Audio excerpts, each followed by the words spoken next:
Militarily Speaking, episode 22. We're going to go with fish, but it's really friends in service of heroes. But we're going to be saying fish a lot. We are.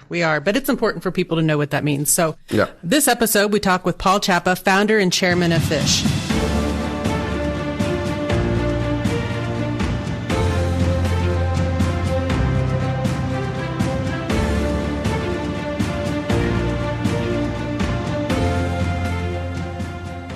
Welcome to Militarily Speaking, brought to you by Armed Forces Bank. This is Tom McLean, wonderful co-host Jodi Vickery, and I wouldn't be here without you. So I never know quite how you're going to introduce me. So at least today it was pleasant.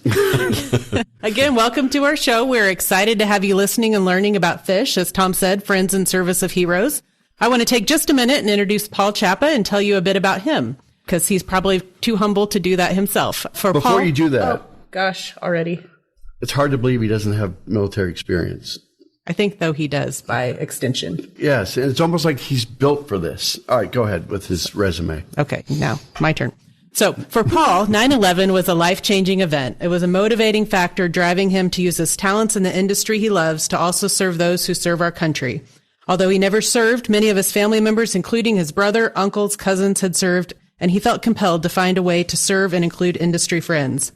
He's now been in the publishing industry more than a quarter century and co-founded the trade magazine Frozen and Refrigerated Buyer in 2009. And he still has a full-time job. We just talked about that, a full-time job on top of all of this. But yes, Paul's day exhausts me. That year held his first Retail Patriot event in conjunction with the annual National Frozen Refrigerated Association Convention.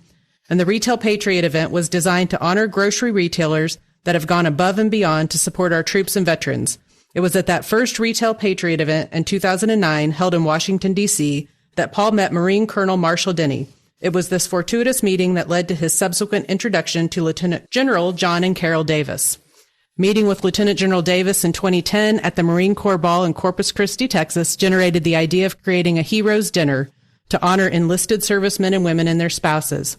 2 months after the discussion, the first Heroes Dinner was held at the home of Commanding General Lieutenant John Davis and Carol Davis in 2011 in Cherry Point, North Carolina. A 2013 Heroes Dinner with Major General Glenn and Gail Walters inspired him to form Food Industry Serving Heroes, FISH, which then received its 501c3 status in 2013. The name was changed in 2016 to Friends in Service of Heroes to become more inclusive. And just a few of the recognitions, and I'm sure this is a short, condensed list, but just to share with our audience: 2013 Marine Corps Foundation Semper, 2016 State of Missouri Proclamation, 2017 State of Kansas Proclamation, same in 2019, 2021 Daughters of the American Revolution Distinguished Citizen Award, 2021 Inaugural General Larry Oppenheimer Marine Corps League Citizen Award. Oh my goodness. You're a humble guy. We've had the pleasure to meet you before today, so thank you for allowing us to share just some of that with our audience. But you're doing good work for all the right reasons. We couldn't be more happy to have you join us today. And I would love for you just to start by sharing with those in our audience that may not have come across FISH before what the organization is all about at a macro level and really how it got started. You're a great storyteller, so share away. Well, thank you both so much for having me on. It's a great honor to be here. So as you mentioned, 9/11 was a defining moment for myself, as it was for the world. As we sit here today, I'm in this very same basement that I was in the morning that my wife came downstairs. She's off on Tuesday, so she's upstairs, so I better be careful. But behave. She came downstairs and said that we're under attack. And instinctively, because of an event that happened a couple of days before, where we found a scorpion in our basement here in Kansas, I lifted my feet and was like, where? And she says, no, upstairs. A plane just flew into the Twin Towers. And as I rushed upstairs to see what was going on, that's when the second plane flew into the second tower. We had just had our first daughter, and I remember both of us just looking over at our baby and just realizing that the world she was going to grow up in would be very, very different than the one that we had grown up in. And being in the grocery industry for a long time, I'd worked for a publishing house out of Chicago, and I had this idea because I felt I had to do something. Like so many I mean, you think about all those young kids that, just like World War II, were rushing to the recruiting office to join, the military to defend and protect our country.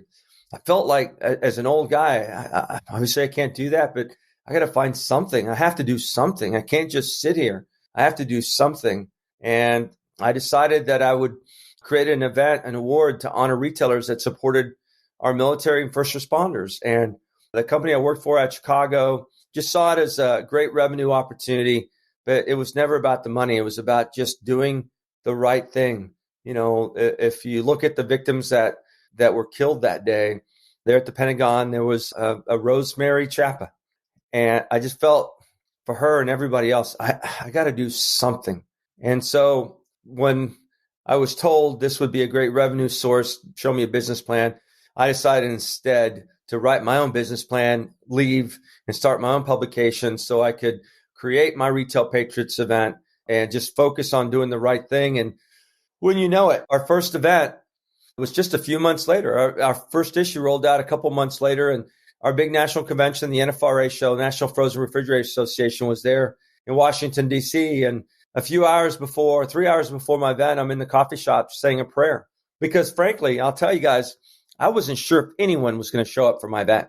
I didn't know if I communicated it, well enough. I didn't know if it was too soon, to do this or not. But I just felt in my heart that I had to do it. It had to be done. And you may have heard me share, I got a 5-second rule. Something hits my spirit. I got to do something about it. And so we did something about it. We started this publication. We started our first event. And at that coffee shop, this guy looks up at me after I finished praying. He says, "Sir, are you okay?" "Oh, yeah. I was, he said, "You were praying?" "Yes, I was. I got an event 3 hours and I just hope that people show up." Wait a minute. Major. This young man had a scrambled egg on his chest and he was in uniform. I said, "Okay, that's a major." "Major, why are you in uniform?" "Well, we have 2 military events going on in this hotel." "Are you serious?" "So would you mind introducing me to the guy in charge?" "Well, why?" "Well, this event's about you guys. I'm honoring grocery stores that support our troops and first responders. So it's about you. I'd love to have you join us." "Well, okay, let me have your card." Long story short, he introduced me to this Colonel Denny, Marshall Denny, and I invited him to join us that night. He asked me what time. I said 5:30. 17:30. I went, 17:30? No, 5. Oh, yes. Right. Yes. You add 12, subtract 12. Yes. I always have to count on my fingers for that. And they all got a chuckle out of that. And sure enough, at 5:30, 17:30, Colonel Denny, the Major Boots Williams, and about 20 other officers walked in the door for my first Retail Patriot event. Colonel Denny subsequently became like a brother of mine. Year later, I'm at a Marine Corps ball in Corpus Christi. He was the commander of MATSAG 22. And it was that night at the ball which was the first ball I'd ever attended in my life, of any kind of ball. It was just amazing. But prior to us leaving for Corpus Christi, I had thought, I need to bring him something. I can't just show up, at this ball without a gift in hand. He's, the guy putting it on invited me. So I went and got a nice bottle of Johnny Walker Blue. And as I'm wrapping it up, I'm looking at my wall, because on my wall, my business partner had bought me and mailed to me a framed photograph of the first Iwo Jima flag raising. The first one, there was 2. And one of the Marines in that photograph had taken a knee, and he had his M1 and he was on alert, he was watching out for the enemy. And his name was Charles W. Lindbergh. And Charles W. Lindbergh, his story was on the back of the photograph. He had signed it, and he had recently passed away when I got that photograph. And as I'm looking at that photograph with the bottle of Johnny Walker in my hand, I thought, okay, Johnny Walker, he can pick up anywhere. But this signed photograph of the first flag raising, that is something that he and his family will cherish for the rest of their lives. So, being that my daughters were not in the military, and he had 2 sons that were, and 2 little girls. I took that frame picture, I wrapped that up, and I showed up to that first Marine Corps ball with that in hand. And I told everybody, when they introduced me, all these officers at the pre-party, I said, well, I was going to bring you a bottle of Johnny Walker Blue. Oh, no, you didn't. You didn't. No, I'm sorry. I just keep that for myself. Come on. I went, well, you should have both. Right. Yeah. I brought you something a little different. And I handed it to him. He unwrapped it. And as he unwrapped it, you could have heard a pin drop. He was completely surrounded by all those people at that party and they all knew what it was. And he just looked at me and I said, this is something that I think you would treasure more than that bottle of Johnny Walker Blue.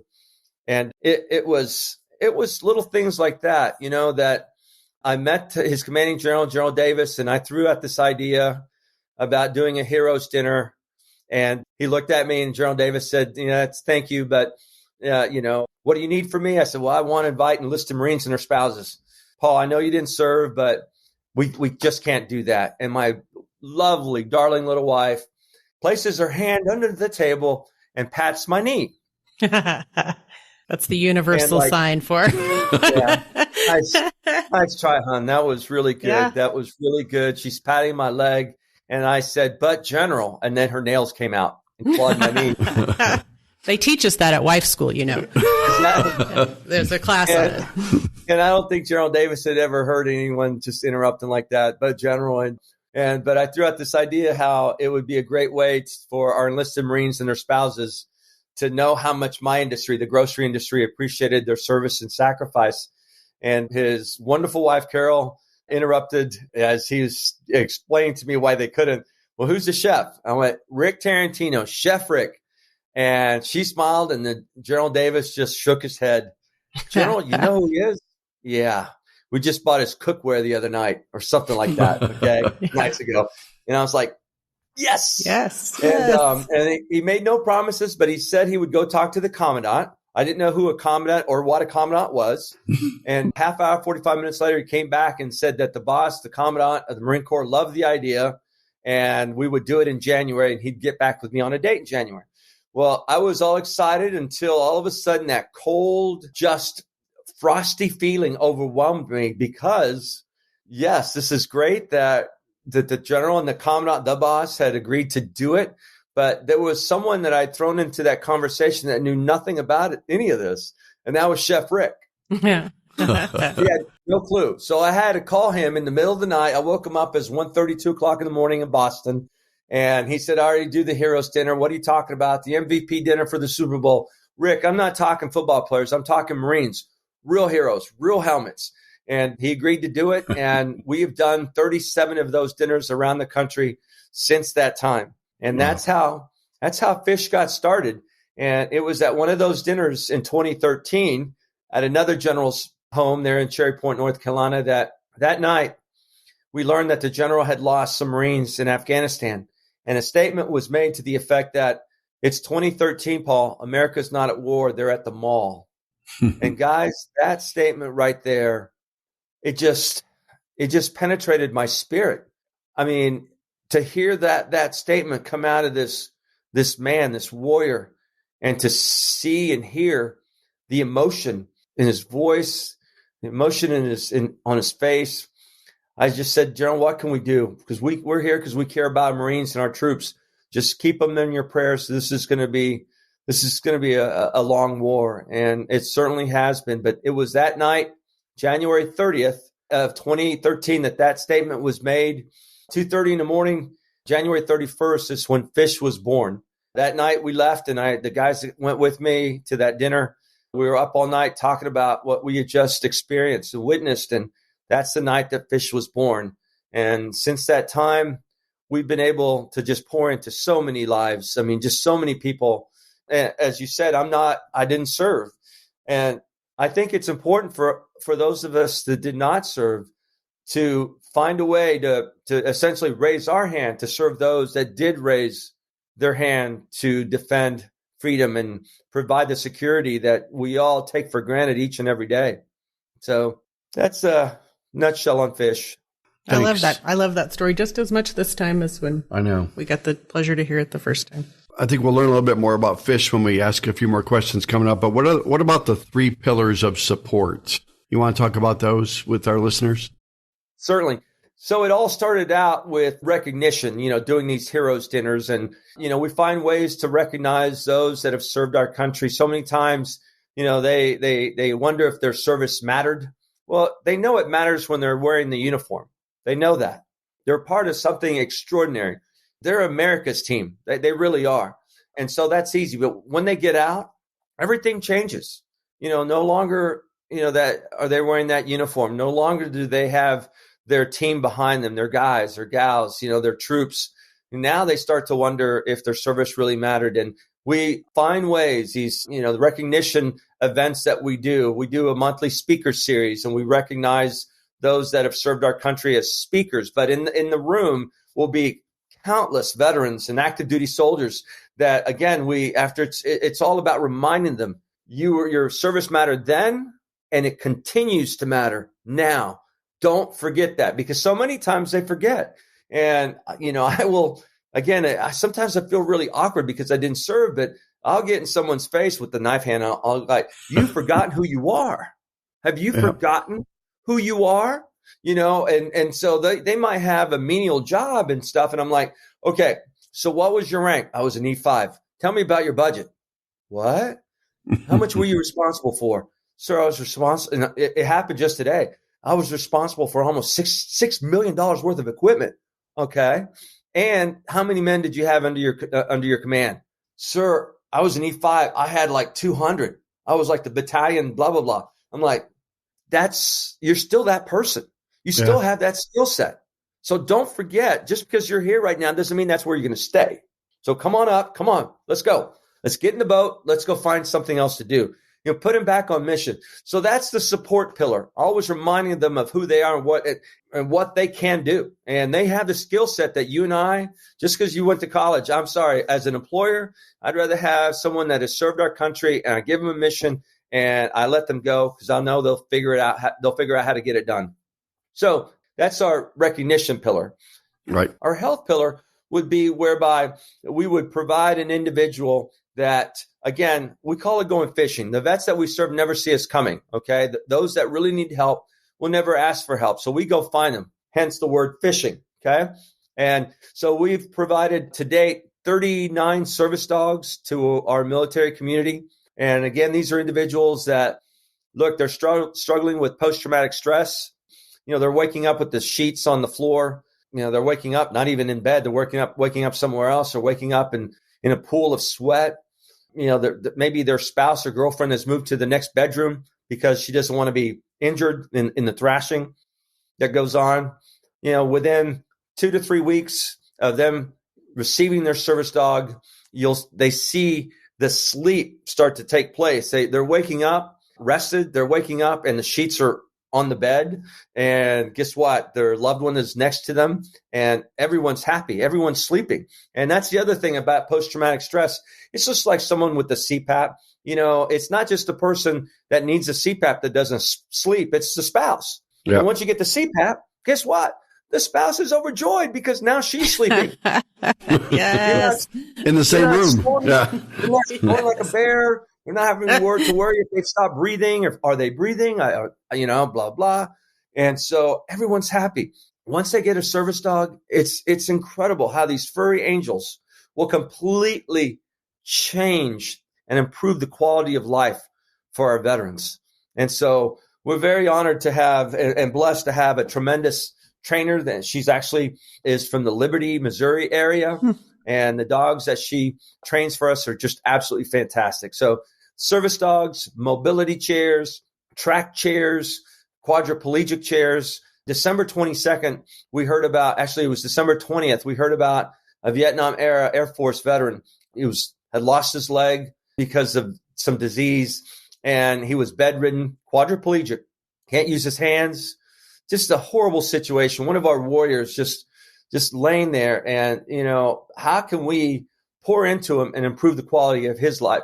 His wife, who weighed probably 100 pounds, maybe 105, was having to lift this man on her own. And, we got to do something. For 2 years, they tried getting a quadriplegic chair from the VA, and all they got was more paperwork to fill out. Yeah. So we stepped in and we got him a $20,000 chair that is not only going to improve his life, but it's going to improve the life of his spouse, because now she can actually take him out on walks where the controls are on the back. Actually, hers has a wired control, so she can walk right next to him and control the chair. So they can get out and enjoy life again instead of just staying home doing nothing and just it's another day of the same thing. You shared, when you showed us that picture of him being in that chair, that's just amazing. And yeah, so that kind of equipment that, quite frankly, you would think our federal government should be providing this for our veterans, but I'm not going to make any excuses for them. It is what it is, but oftentimes we're able to mobilize and react to our veterans situations much quicker than the VA. As long as they have a DD-214, they have an honorable discharge, or general discharge, we're going to step in there and do what we can. That's it. End of story. And so very blessed to have such a great support system here, a bunch of great volunteers, individuals and companies that want to support us in this way. So we've been able to do that. And then finally is what we do call our support pillar. Our support pillar is simply this, again, using the fishing principle. We'll have an individual that approaches us and will say, look, hey, Fish, I got this soldier that has gone through a really, really difficult time. They've had some medical bills and they are pretty much flat broke and they're behind on their rent or they're behind on their utilities. And, they could really use a little bit of help, just a hand up. And that's what we're doing. We're going to jump in the hole with them and try and help them out of the hole. It's not a handout. It's a hand up. Okay. It's not, that's one of the things that really, it irritates me about our military. I hear it all the time. Sir, I'm okay. Thank you very much. Oh, really? Yeah. You're living in a van with your son. Is that okay? Well, I mean, we're comfortable. No. Is that okay? Well, it's not okay. Good. I'm glad you admit it, because we got a place and we've got rent set up for the next 3 months for you. Don't worry about it. Save your money. But for the next 3 months, this is where you're going to be. It's, and all we ask of them is that they pay it forward. They pay it forward by getting involved with Fish, to being volunteers with us. Or if we have a situation where we have a veteran in need, like, for example, we've got, Doc at the VA. Hey, I need someone to go and get Doc out of bed and just walk him around the hospital a little bit, help him exercise. So the sooner he gets well, the sooner he gets out of there. Okay. And so that's what we mean by paying it forward. So it could be rent. It could be utilities. We've had situations where someone lost a loved one and there was no way that they could afford a flight to go see their family in South Carolina or something. As long as we are able to verify, and we do a very good job verifying and confirming these things, then yes, we're just going to step in there and you're going to fly Southwest. Here's your flight number, blah, blah. And here's your ticket because the flight's been paid for. We never, ever give anyone a check for something or cash. If it's rent or utilities, we send the check to their landlord. We send, do a credit card payment over the phone with the utility company. That's what we do. We might, in fact, we've had situations where someone really needs some in-depth counseling. We're not counselors. We do not claim to be counselors. We don't have any counselors on our team, but we will connect them with an outside the VA counselor. And if that means we have to pay, for them to go, then we're going to pay for them to go. If this is what they need, this is what's going to help them take the next step to move forward. That's what we're going to do. We're going to step in and take care of that. I get wrapped up in the stories. You're such a great storyteller. I know. We just do an hour and a half here. On your website, there's an inspirational story about Jerry Ingram. And I'm wondering if you would share with the audience. I know. Wondering if you would share with the audience. Oh, he's got something. Our audience can't see it, but I'm looking at something. He's pulling a picture off the wall behind him. Yeah. I'd love for you to share that story. This is my buddy, Jerry Ingram. Okay. And this was from his funeral service that we did on March 4th, which actually happens to be my oldest daughter's birthday and was also the same day that my son-in-law passed away. Jerry, as you know, he passed away December 7th. Pearl Harbor Day. Jerry always wanted to, he hoped that he would pass away on a day that people would remember because he didn't want to be forgotten. He didn't want to be forgotten. Jerry joined the Marine Corps at age 15 and a half. At age 16 and a half, he was a tank commander on Iwo Jima. His tank was called Jungle Jim. And Jerry was one of the few survivors of I think there was 43 or so that left the ship to hit the beaches of Iwo Jima. And he was just one of, I think, 3 that came home unscathed from Iwo Jima. And from there, he went to China and just et cetera, et cetera. But Jerry was also in the Hyatt Regency fire, the Hilton fire in Las Vegas, and was trapped in an elevator with 4 other men.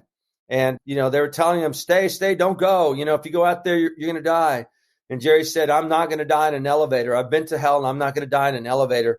And so he managed to open up the elevator doors and crawl up and crawled on the floor and banging on doors until finally someone opened the door, and it was a flight attendant. And he said she looked like an angel because she saved my life. And Jerry crawled in there. But from that fire, he had burns on his head that would lead to hundreds. And I'm talking, I think 400 plus, 405, 410 surgeries on his head. But it was because of that fire that Jerry went into the fire and rescue equipment business. And he was an incredible man. And I still have his uniform upstairs because as he was getting close to his last days, I asked him, what do you want to wear? And he says, I don't know. I'm too fat to fit in my old uniform, but I sure would like to be buried in my uniform. And I went and found a blouse and the pants, and I put his World War II ribbons on the blouse. Oh. And it was a staff sergeant just like Jerry. And I brought it to the nursing home. I showed it to him and laid it down next to him. And he just rubbed on it and said, this is good enough. This is good enough. And he just smiled. Jerry always had this beautiful smile. And it was shortly after that he passed. But these are the men and women that we can't forget. And we're always trying to find ways to honor them. And one of the ways that we find to honor them is our service dogs are usually named after the veterans that have been a part of FISH. We have a service dog named Jerry that belongs to a young man by the name of Taryn. Taryn was in the Army. He was air assault, Afghan war veteran, and that dog has changed his life. We have a dog named Max after Max DeWeese that recently passed away. The reason why we name the service dogs after veterans that are part of the FISH family is names mean a lot to our veterans. They know, just like you recognize General Tommy Franks, they know who Roger Donlin is. We have a service dog named Roger, and so we named them this because we tell the soldier, now honor this service dog as you will honor the vet that it's named after. And that is powerful. Oh, yeah. So, yeah, we miss Jerry. There'll never be another one like him. Well, those words, what you just said to describe him, will resonate with all of our listeners in the military community. So you're doing your job by spreading these stories and sharing the good word. So keep doing what you're doing. Thank you. We will. I actually saw on the website that you've got some charity events coming up. Is that right? We do. Tell us a little bit about those and go from there. Absolutely. We have our monthly speaker series every third Thursday of the month. So February 16th is our speaker series. And I would love for the place to be filled. We just had in January one of the original Gold Diggers that performed with Bob Hope and, singer, dancer.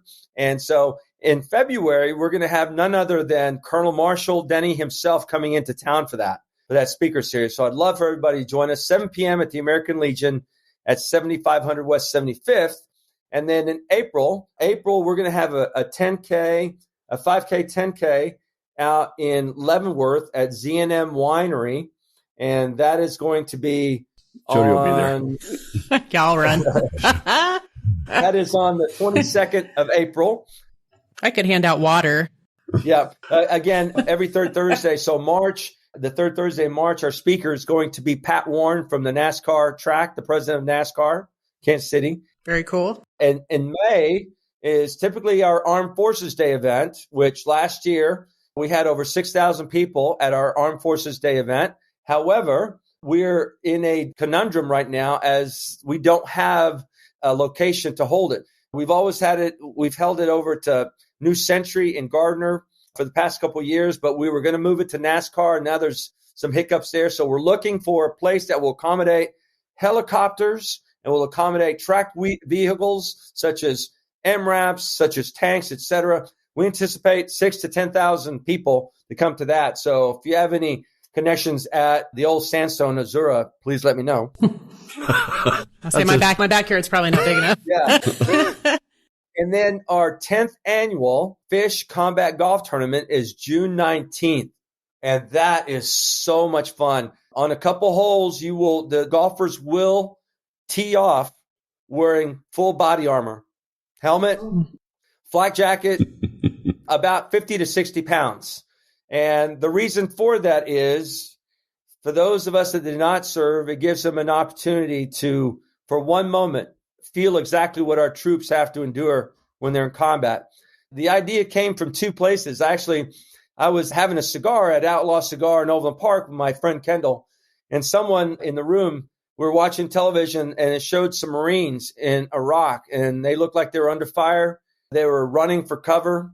And a gentleman that was probably pushing around 300 pounds said, "Are you kidding me? If I was getting shot at, I'd be sprinting. Those guys are just barely jogging." And I turned and looked at him. I went, you can't even jog to the TV set.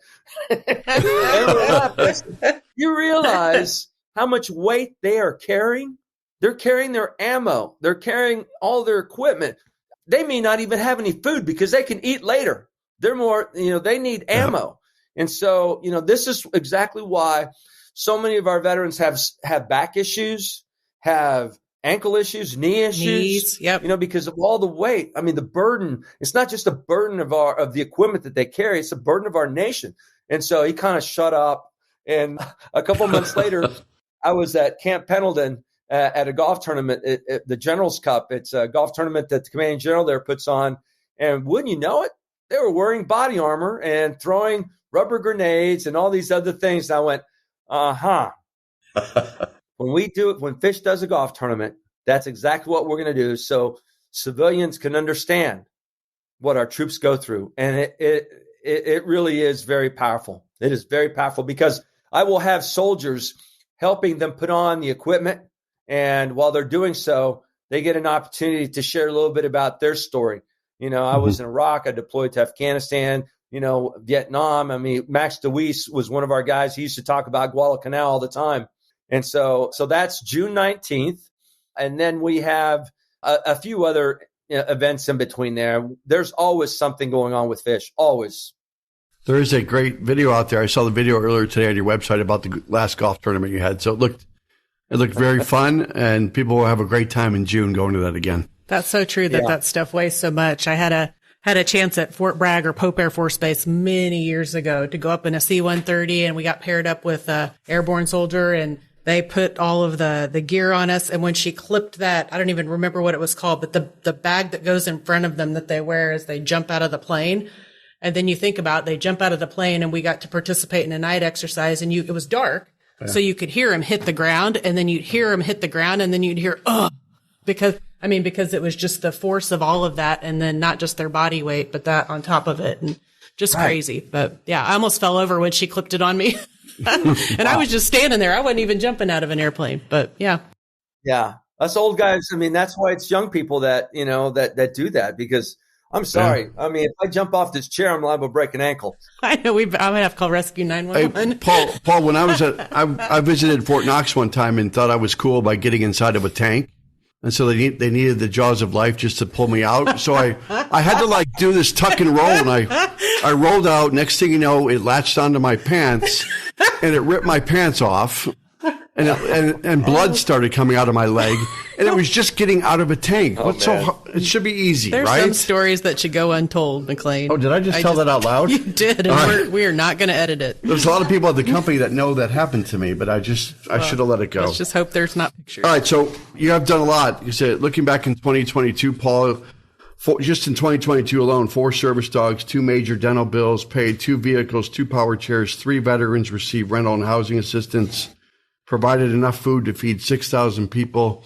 You and I and Jodi spoke about all the gift cards you gave at Fort Leonard Wood. And then now I'm going to name drop and talk about Ted Nugent and Chiefs tight end Noah Gray, but I'm not going to get into that right now. And 33 military families received $30,500 in gift cards, and it just never stops. And I just think as every day goes forward, you're going to find different ways to take care of our military families. So we appreciate all that you do and your energy to make that happen. Did I steal your question? No, you didn't. Okay. I think it was kind of a nice job wrapping things up. A little bit of a transition. Okay. So, Paul, we're going to ask you to stay with us for just a couple more minutes, if you would be so kind. We are going to play a little game we call the Military Minute. So for those that have been playing along from home, last podcast episode, we had a guest from the Veterans Community Project. And our question was, what's the success rate of transitioning veterans from homelessness to permanent sustainable housing in 2021? Did you answer correctly, Tom? I did. I knew that before the question was asked. Okay, well, that doesn't count then. The answer was 85%, which is very high compared to the norm, as you might recall from the podcast. So if you answered that correctly on our social media, watch for your name to be selected to be the winner of, drumroll, $50 gift card for you and a $50 donation to a charity of your choice. And so fast forward to this week, our Military Minute topic is certainly going to be on fish. And if you were paying attention even just maybe 2 minutes ago, you heard the answer, perhaps. How many families did fish surprise with Walmart gift cards in December of 2021? Don't answer, Paul. Don't answer, Tom. If you know the answer, if you have that, what is that, a photographic memory, whatever that is, I'm not sure what that phrase is. Is it audio or is it photograph? Audiographic memory. Okay. Yes. So watch for this podcast to drop and enter your answer in one of the comments.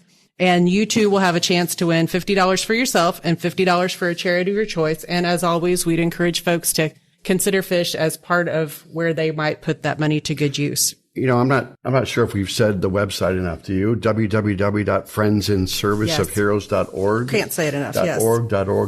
That's a great site, great stories, great videos. Yeah, and we're so thankful that you were here today, Paul. It was a pleasure to meet you before today, but certainly grateful to share your story and stories with our audience. You're doing good work. Thank you. They can also, if you want to know more about fish and see a bunch of videos on some of our events, you can go to YouTube and just type in Friends in Service of Heroes, and you'll see our logo. And that's our channel. Just click to subscribe so we can keep you updated on upcoming events. Our monthly Fish Speaker Series is done on YouTube Live. So we have very cool. Oh, nice. All over the country that are watching this. And you can even ask questions while the event is actually taking place. So it really is, and I encourage, especially our VFWs and American Legions, because there are a lot out there that are struggling, wondering how to get people back into their posts. This is a great way, to come together as a family and just fellowship. Just watch the video. It doesn't cost you anything. It's up there, and you can type in questions. You never know who's going to be at these speaker series, and you never know the connections that you might make. And we've had countless situations where guys that hadn't seen each other since Vietnam are in the same room. And it's overwhelming. It's amazing. That is awesome. We will be sure to put all of that information when we drop the podcast episode. Yeah, definitely. And if you enjoyed today's episode, like Jodi and I did, go out to afbank.com and subscribe to the show. Also, make sure to rate us, leave us a comment on your favorite podcast platforms such as Apple Podcasts, Spotify, and YouTube. Thank you, Paul. Oh, yeah. Awesome. Well done, Paul. We appreciate you and all that you've given back to our country. Thank you so much. Thank you very much. Right. Bye. Bye-bye. Bye-bye.